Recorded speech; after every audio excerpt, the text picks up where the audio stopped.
د ننګرهار مرکز جلال آباد ښار کې د روژې مبارکې میاشتې له پیل سره سم د اچارو او چکني بابو د پیر او پلور بازار تود دی. د اچارو یو تن پلورونکی وایي هټۍ کې بېلابېل ډوله اچار او چکني باب لري. په وینا یې د نورو کلونو پرتله سږکال د وطني اچارو بازار ښه دی. وطني اچار هم ده او چکني هم ده، سلات هم ده، همدغه د پاکستاني نه دا ښه ده او صحي هم ده او تازه هم جوړوو. الحمدلله ښه ده. نو د اول ورځ ده خو ماښامي کې بیا ډېر بېروباره مې. د چکني بابو او اچار یو بل پلورونکی وایي هټۍ کې بهرني او وطني اچار پلوري چې کیلو له 500 افغانیو نیولې تر 300 افغانیو نرخونه دي.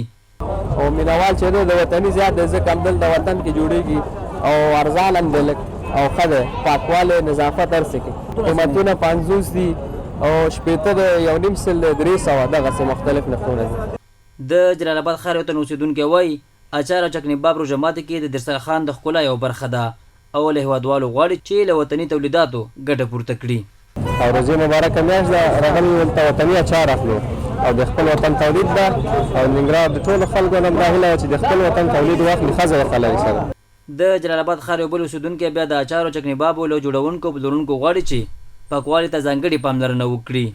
د روژې مبارکه میاشت راغلې ده او بس موږ راغلي اچار اخلو، بس عوام ګوري ټول راغلي سي. خو اچار والا هم دغه غوښتنه ده کله چې اچار خرڅوي یا جوړولو وخت کې باید صفایي مظاهر دغه صفایي لږ ډېره ونیسي که نه په خرڅولو کې او په جوړولو کې.